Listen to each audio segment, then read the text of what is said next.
शास्त्रीनगर दगडफेक प्रकरणात मुख्य आरोपी यास जामीन मंजूर। यातील हकीकत अशी की दिनांक 22/1/2024 रोजी अयोध्या उत्तर प्रदेश येथील राम मंदिरात रामलल्ला मूर्ती प्रतिष्ठापना संपूर्ण भारतभर साजरा होणार होता। त्याच्याच अनुषंगाने विजापूर नाका 2 नंबर झोपडपट्टी येथील काही तरुण सोलापूर शहरात बाईक रॅली काढण्याचं नियोजन केलेले होते। त्या बाईक रॅली सोलापुरातील विविध भागात जाऊन शेवटी दुपारी शास्त्रीनगर या भागात जेव्हा ते बाईक रॅली शास्त्रीनगर या भागात आली त्यावेळेस 20 ते 25 जणांचा जमाव त्या बाईक रॅलीवर दगडफेक व त्यांना त्या बाईक रॅली स्वारांना लाताबुक्क्यांनी मारहाण केली अशी आशयाची फिर्याद दिनांक 22/1/2024 रोजी सदर बाजार पोलीस स्टेशन येथे दाखल झालेली होती।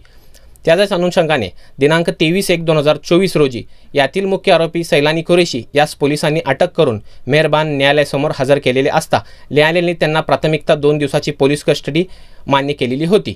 त्या पोलीस कस्टडी दरम्यान पोलिसांनी यातील आरोपींनी त्या दिवशी कोयता व अन्य हत्याराचा वापर केलेला असल्याने भादवी कलम 307 हे कलम वाढ करण्यात आलेला होता। तरी दिनांक 26/1/2024 रोजी यातील आरोपी यांना न्यायालयीन कोठडी मंजूर झालेली होती। त्यानंतर आम्ही मुख्य आरोपी सैलानी कुरेशी यांच्यातर्फे जिल्हा व सत्र न्यायाधीश श्री Y.A. राणेसाहेब यांच्या कोर्टात जामीनाचा अर्ज दाखल केलेला होता।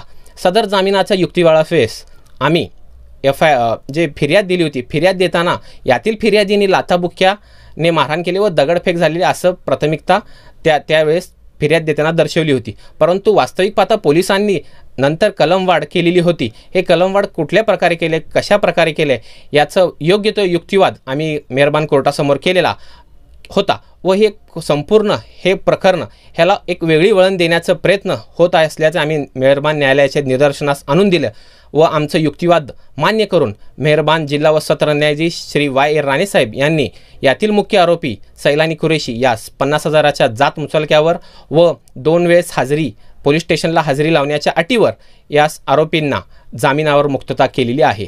या सदर प्रकरणात आरोपी सैलानी कुरेशी यांच्यातर्फे advocate Razak N Shaikh, advocate Ismail N Shaikh व मी स्वतः ॲडव्होकेट सिराज रजाक शेख यांनी काम पाहिलेलं आहे।